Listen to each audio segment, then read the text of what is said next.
I was born in a windowless log cabin on the Kentucky frontier, but it was the Indiana woods that truly hardened me.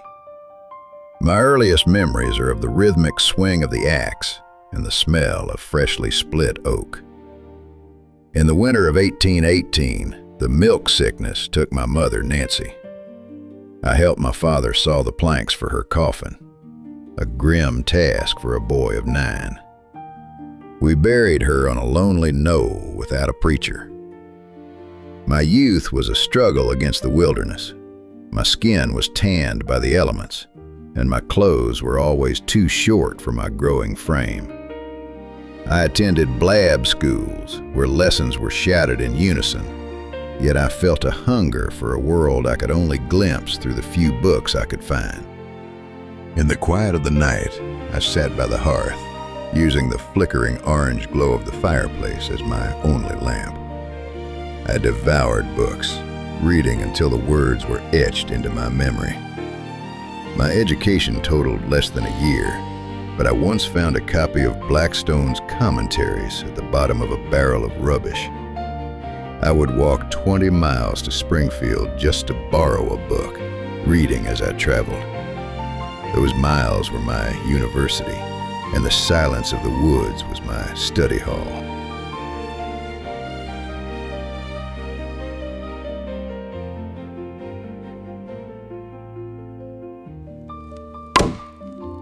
In 1828, a flatboat journey down the Mississippi changed my soul. In New Orleans, I stood before the slave pens and watched a young woman put upon the auction block, handled like an animal while her family wept. The sight filled me with unyielding horror. I told a friend that if I ever had a chance to hit that thing, I would hit it hard. It was no longer an abstract argument. It was a moral stain I knew our nation could not carry forever. I settled in New Salem, serving as a storekeeper, surveyor, and postmaster. People began to call me Honest Abe. I once walked miles after closing to return a few cents I had overcharged a customer. While my business failed, leaving me with a national debt of over $1,000, New Salem gave me a community. I joined the debating society and discovered that words, when chosen with care, could move the hearts of men.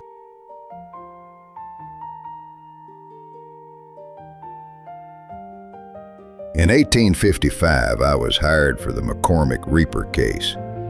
When I arrived in Cincinnati, Edwin Stanton looked at my lanky frame and asked, "Where did that long-armed creature come from?" He treated me as a backwoods clown and wouldn't let me speak. I sat in the back, ignored and humiliated, but I didn't leave in anger. I watched him closely and went home determined to study harder. I didn't know then that Stanton would one day serve in my cabinet. By 1857, I had returned to my law practice, but the world outside my office was catching fire. The Supreme Court handed down the Dred Scott decision, declaring that a black man had no rights a white man was bound to respect. It was a blow that struck me to my core. I sat in my office in Springfield, staring at the newspaper, feeling the ground shift beneath the feet of the Republic. If a man could be held as property even in a free state, then the word freedom was becoming a hollow shell. I felt a slow, cold anger rising. I began to realize that the law, which I had spent my life studying as a tool for justice, was being twisted into a shackle. I could no longer remain a simple prairie lawyer. The Declaration of Independence was being rewritten in ink made of injustice. The Kansas-Nebraska Act woke the lion within me. In 1858, accepting the Republican nomination for the Senate, I declared that a house divided against itself cannot stand. I believed this government could not endure permanently half slave and half free. Many warned that such talk would lose me the election. I told them that if it was ordained I should go down because of this speech, let me go down linked to the truth. The summer of 1858 was a season of fire. I followed Stephen Douglas across Illinois for 7 debates. He was the little giant, a master of rhetoric. I was the tall sucker, relying on logic and parables. He accused me of wanting racial equality to scare voters, but I held my ground. I insisted that while there were differences between the races, in the right to eat the bread his own hand earns, the black man is my equal and the equal of every living man. I lost the election, but the nation could no longer ignore me. In February 1860, I traveled to New York City, a world away from the prairies of Illinois. I stood in the great hall of Cooper Union, my new suit wrinkled from the journey and my boots pinching my feet. Before me sat the sophisticated elite of the East, men who looked at me with skepticism and amusement. I did not give them a stem winder or a frontier joke. I gave them a cold, hard history of the Constitution. I showed them that the founders themselves had sought to curb the spread of slavery. As I reached my conclusion, my voice rang out through the hall. I told them, "Let us have faith that right makes might, and in that faith let us, to the end, dare to do our duty as we understand it."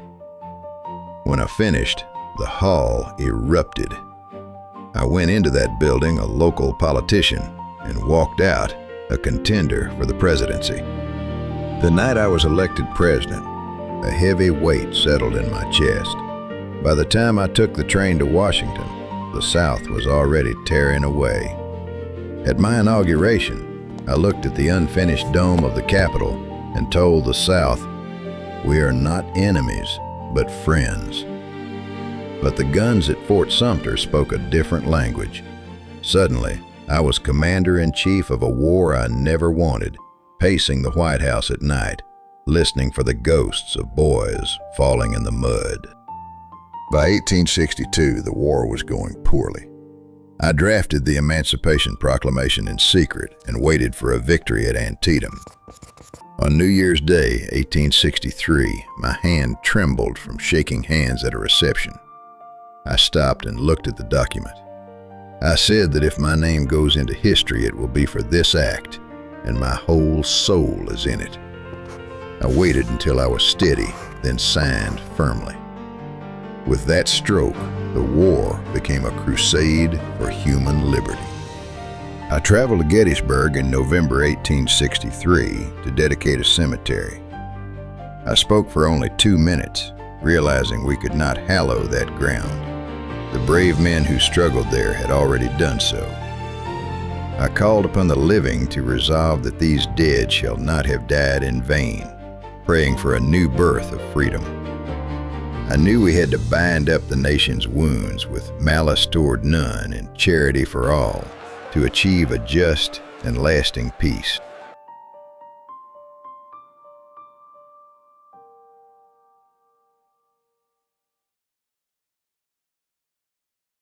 Hello, I'm Roberto Medina. From a poor boy from the woods to someone capable of carrying the weight of a breaking nation on his shoulders. Lincoln didn't start out as a hero or a revolutionary. His transformation into the great emancipator happened step by step. From watching the horrors of a slave market as a young man, to debating the soul of the country on the dusty prairies, and finally, to realizing that the Union could only be saved if everyone within it was truly free. His journey shows us that true greatness doesn't happen overnight. It's built through a lifetime of learning, listening, and having the courage to grow until your own purpose meets the needs of history.